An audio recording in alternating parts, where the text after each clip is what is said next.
নমস্কার, আপনারা দেখছেন আপডেট বাংলা। খবরের প্রথমে দেখে নেব সংবাদ শিরোনাম। ডিসেম্বর থেকে আরো লক্ষ্মীর ভান্ডার নিয়ে বিরাট ঘোষণা, ধন্য ধন্য করছে সকলে। শুভেন্দুর খাস্তালু কাঁথিতে জোর ধাক্কা খেল বিজেপি।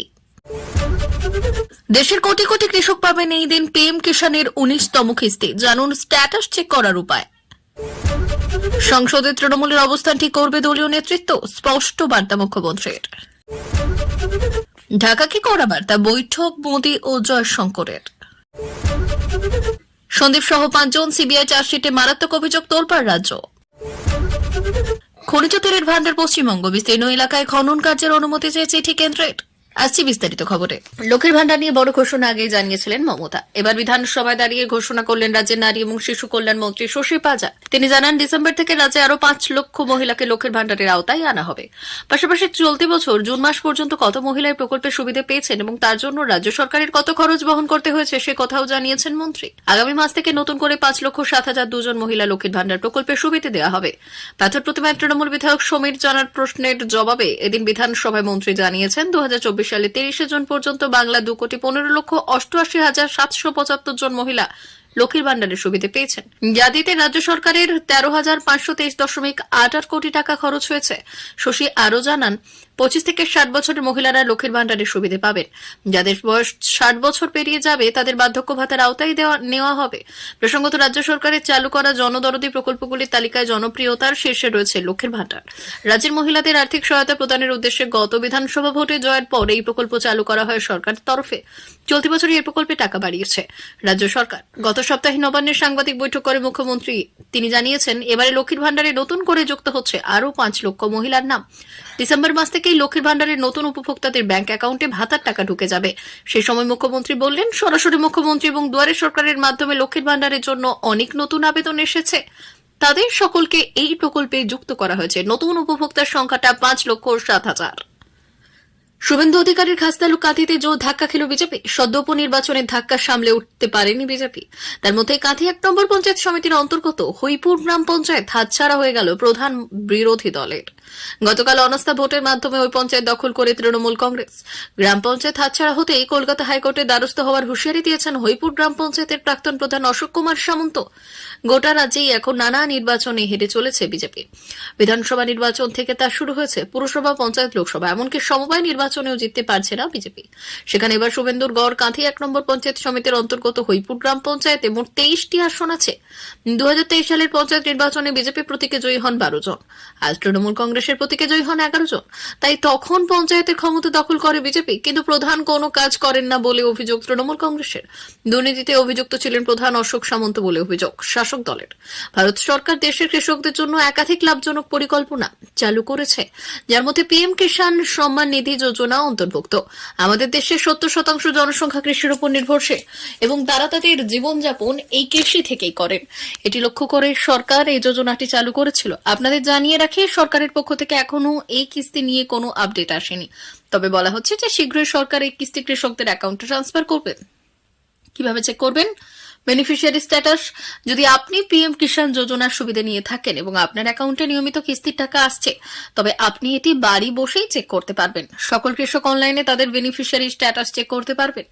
বেনিফিশিয়ারি স্ট্যাটাস চেক করার জন্য প্রথমে আপনাকে এর অফিসিয়াল ওয়েবসাইটে যেতে হবে। তারপর হোম পেজে বেনিফিশিয়ারি স্ট্যাটাস অপশনে ক্লিক করতে হবে। এরপর বেনিফিশিয়ারি স্ট্যাটাস অপশনে ক্লিক করলে আপনাকে সেখানে আপনার আধার নম্বর বা অ্যাকাউন্ট নম্বর দিতে হবে। এরপর আপনাকে নিচে গিয়ে গেট ডাটা বাটনে ক্লিক করতে হবে। তারপর আপনাকে পেমেন্ট ডিটেলস যাচাই করতে হবে। কিছু এই স্টেপস অনুসরণ করার পর আপনি বেনিফিশিয়ারি স্ট্যাটাস চেক করতে পারবেন। যেমনটা সবাই জানেন, সরকার 5 অক্টোবর 2024 পিএম কিষান সম্মান নিধি যোজনার 18তম কিস্তি মুক্তি দিয়েছিল। এরপর থেকে প্রতিটি কৃষক এই পিএম কিষান যোজনার 19তম কিস্তির জন্য উদগ্রীবভাবে অপেক্ষা করছে। আপনার তথ্যের জন্য জানিয়ে রাখি, যেমন সরকার প্রতি 4 মাসে কৃষকদের এই যোজনায় কিস্তি প্রদান করছে, তার ভিত্তিতে অনুমান করা হচ্ছে যে সরকার এই যোজনার 19তম কিস্তি ফেব্রুয়ারি 2025 মুক্তি দিতে পারে। সংসদে দলের অবস্থান কোনো ব্যক্তিবিশেষের সিদ্ধান্তে হবে না জানিয়ে দিলেন তৃণমূল কংগ্রেসের চেয়ারপারসন মমতা বন্দ্যোপাধ্যায়। বৃহস্পতিবার ঝাড়খণ্ড থেকে কলকাতায় ফিরে মমতা বন্দ্যোপাধ্যায় বললেন, পার্লামেন্টের স্ট্যান্ডটা আমাদের কারো ইন্ডিভিজুয়ালি ম্যাটার নয়, সিদ্ধান্ত নেবে দলের সংসদীয় নেতৃত্ব। এই বক্তব্যের মাধ্যমে মমতা সংসদীয় দলকেই দায়িত্ব দিয়েছেন সংসদে দলীয় অবস্থান নির্ধারণের। পাশাপাশি তিনি 5 সাংসদের নাম ঘোষণা করেছেন যারা এই বিষয়ে আলোচনা করে সিদ্ধান্ত নেবেন। এই 5 জন হলেন লোকসভায় দলের দলনেতা সুদীপ বন্দ্যোপাধ্যায়, মুখ্য সচেতক কল্যাণ বন্দ্যোপাধ্যায়, রাজ্যসভা দলনেতা ডেরেক ও ব্রায়ান, উপদলনেতা সাগরিকা ঘোষ এবং মুখ্য সচেতক নাদিমুল হক। অভিষেকের নির্দেশ এবং মমতার বার্তা আর একদিন আগেই দিল্লিতে তৃণমূল সাংসদের সঙ্গে বৈঠকে অভিষেক বন্দ্যোপাধ্যায়ের সংসদে দলীয় সদস্যদের ব্যক্তিগত প্রস্তাব আনা থেকে বিরত থাকার নির্দেশ দিয়েছিলেন। তিনি দলীয়ভাবে কিছু গুরুত্বপূর্ণ ইস্যু তুলে ধরার উপর জোর দেন, কিন্তু বৃহস্পতিবার মমতার বক্তব্যকে রাজনৈতিক মহল অভিষেকের বৈঠকের প্রতিক্রিয়া হিসেবে দেখছে। মমতার বক্তব্য স্পষ্ট করা হয়েছে, দলের অবস্থান নির্ধারণ কোনো একজন ব্যক্তির কাজ নয়। তৃণমূল কংগ্রেস চায় সংসদে বাংলার স্বার্থ এবং উন্নয়নমূলক ইস্যুগুলি বেশি করে তুলে ধরা হোক। হট্টগোলের পথে না গিয়ে দল সংসদ সচল রাখার পক্ষে। তবে বিরোধী জোট ইন্ডিয়ার অংশ হয়েও কংগ্রেসের সঙ্গে কৌশলগত দূরত্ব বজায় রাখতে চাইছে তারা। মমতার এই ঘোষণার মাধ্যমে স্পষ্ট বার্তা দেওয়া হল, দলীয় ঐক্যের মধ্যে থেকেই সংসদে তৃণমূল তার ভূমিকা পালন করবে। কোনো ব্যক্তিগত সিদ্ধান্ত নয়, দলের অভ্যন্তরীণ আলোচনার মাধ্যমে সংসদীয় অবস্থান ঠিক হবে। সংসদে দেওয়া বিবৃতিতে বাংলাদেশে সংখ্যালঘু নির্যাতন নিয়ে সতর্ক করল ভারত। আজ রাজ্যসভার এক প্রশ্নের উত্তরে বিদেশ প্রতিমন্ত্রী বলেছেন, হিন্দু ও বাকি সংখ্যালঘুদের নিরাপত্তা নিশ্চিত করুক বাংলাদেশের ইউনূস সরকার। দিল্লি স্পষ্ট বার্তা, বাংলাদেশের সরকারের ওপরেই সে দেশের নাগরিক। বিশেষত সংখ্যালঘুদের নিরাপত্তার দায়িত্ব বর্তায়। হিন্দু সন্ন্যাসী চিন্ময় কৃষ্ণ দাসকে গ্রেপ্তারের পর বাংলাদেশে যে উত্তেজনা তৈরি হয়েছে এবং হিন্দু সংখ্যালঘুদের ওপর হিংসার প্রকোপ দেখা যাচ্ছে, তাতে ভারত শীর্ষস্তর থেকেই এবার সতর্ক করল মোহাম্মদ ইউনূসের সরকারকে। তবে এরপরে যদি আগুন না নেবে তাহলে কি হবে তা নিয়ে এখনই মুখ খুলতে চাইছে না প্রধানমন্ত্রীর কার্যালয়। ওয়াকিবহাল শিবিরের বক্তব্য, অর্থনৈতিকভাবে এবং নিত্য প্রয়োজনীয় পণ্য আমদানির প্রশ্নে ভারতের উত্তর যথেষ্ট ভারতের ওপর নির্ভরশীল বাংলাদেশ। ভারতের বার্তাকে তারা কিভাবে নেয় এবং সাউথ ব্লককে অগ্রাহ্য করার রাস্তাতেই চলে কিনা সেটাই দেখার। কূটনৈতিক মহলের মতে চলতি পরিস্থিতি কোন দিকে এগোয় সফরের আগে সেটা দেখে নিতে চাইছে নয়াদিল্লি। প্রসঙ্গত এই মুহূর্তে চীনা কমিউনিস্ট পার্টির আমন্ত্রণে জামায়াত ইসলামের প্রায় 15 নেতা গিয়েছেন চীন সফরে। কাল বিদেশ প্রতিমন্ত্রী কীর্তিবর্ধন সিংয়ের সংসদে দেওয়া বিবৃতিতে বলা হয়েছে, বিগত কয়েক মাস বাংলাদেশের বিভিন্ন হিন্দু মন্দির এবং বিগ্রহের উপর হামলা এবং ভাঙচুরের রিপোর্ট আসছে।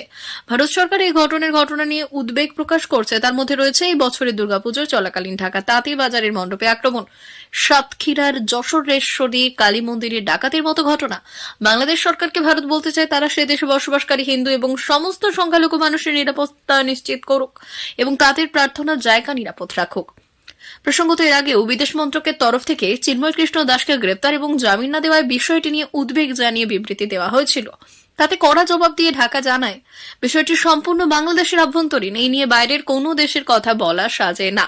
গোটা বিষয়টি মোদী সরকারের জন্য অস্বস্তির, কারণ বিরোধীরা ইতিমধ্যেই সুর চড়াতে শুরু করেছে, বিশেষ করে তোপ দাগছে কংগ্রেস। আর তাই সংসদে জয়শঙ্করকে দিয়ে বিবৃতি দেওয়ানোর কৌশল ভাবা হচ্ছে। আজ প্রাক্তন বিদেশ প্রতিমন্ত্রী তথা কংগ্রেস সাংসদ শশী থারুর বলেছেন, বিষয়টি অত্যন্ত অস্বস্তিজনক এবং ভয়ঙ্কর বটে। সমস্ত ভারতীয়ই উদ্বিগ্ন, কারণ বাংলাদেশ আমাদের উল্টো দিকের পড়শি। তাদের ভালো থাকা নিয়ে আমরা চিন্তিত। শুধুমাত্র বিদেশ মন্ত্রক নয়, সমস্ত ভারতীয় নাগরিকই ঘটনাবলীর দিকে নজর রাখছেন। গত আগস্ট মাসের শিরোনামে রয়েছেন সন্দীপ ঘোষ। আরজিকর হাসপাতালে চিকিৎসক ধর্ষণ হত্যাকাণ্ডের পর একাধিকবার তার ভূমিকা নিয়ে প্রশ্ন উঠেছে। অধ্যক্ষের পদ থেকে সরে দাঁড়ালেও বিতর্ক পিছু ছাড়েনি। ইতিমধ্যেই চিকিৎসক ধর্ষণ, খুন এবং আরজিকর আর্থিক দুর্নীতি মামলায় তাকে গ্রেপ্তার করেছে সিবিআই। শুক্রবার আলিপুর বিশেষ সিবিআই আদালতে আরজিকর আর্থিক দুর্নীতি মামলার চার্জশিট জমা করে তদন্তকারী সংস্থা। এটা এই মামলার প্রথম চার্জশিট। রিপোর্ট বলছে, এই দিন দুপুর 2:15 নাগাদ আদালতে উপস্থিত হন সিবিআই আধিকারিকরা। এরপর চার্জশিট জমা করেন তারা। সন্দীপ ছাড়াও এই চার্জশিটে আরও 4 জনের নাম রয়েছে বলে খবর। জানা যাচ্ছে, আরজিকর আর্থিক দুর্নীতি মামলায় 125 পাতার চার্জশিট জমা করেছে সিবিআই। সেই সঙ্গে জমা করা হয়েছে 500 পাতার নথি। একটি সর্বভারতীয় সংবাদ মাধ্যমের প্রতিবেদনের সূত্রে উদ্ধৃত করে দাবি করা হয়েছে, নিজের প্রভাবের জেরে সন্দীপ কিভাবে অবৈধ টেন্ডার পাইয়ে দিতেন সিবিআই চার্জশিটে সেটার উল্লেখ রয়েছে। সেই সঙ্গে অভিযুক্তরা কিভাবে নিজেদের সম্পত্তি বৃদ্ধি করেছেন সেটাও তুলে ধরা হয়েছে। আরজিকর আর্থিক দুর্নীতি মামলায় প্রথমে গ্রেপ্তার হয়েছিলেন সন্দীপ, এরপর সুমন হাজরা, বিপ্লব সিংহ এবং আফসার আলী খানকে গ্রেপ্তার করে সিবিআই। এখন অবধি এই মামলায় শেষ গ্রেপ্তার হয়েছেন সন্দীপ ঘনিষ্ঠ চিকিৎসক নেতা আশিস পান্ডে।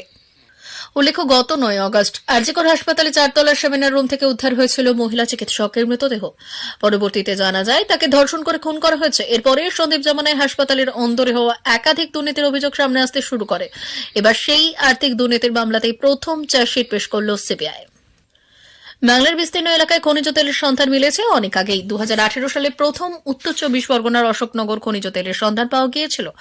জানা যায় এখানকার মোট 5.88 বর্গ কিলোমিটার এলাকা জুড়ে খনিজ তেল রয়েছে বলেই জানিয়েছিলেন ওএনজিসি। এছাড়াও রাজ্যের একাধিক জায়গায় খনিজ তেলের সন্ধান মিলেছে। সাধারণত খনিজ তেল দেশের সম্পত্তি বলেই বিবেচিত হয়, তবে কোন রাজ্যের মাটির তলায় এই সম্পদ থাকলে কেন্দ্রকে সেখানে খননের জন্য রাজ্যের কাছ থেকে পেট্রোলিয়াম মাইনিং লিজ অর্থাৎ সংগ্রহ করতে হয়, তাই এটা নিয়ে মন্ত্রী কেন্দ্রীয় পেট্রোলিয়াম মন্ত্রী হরদীপ সিং পুরী অভিযোগ জানিয়েছেন।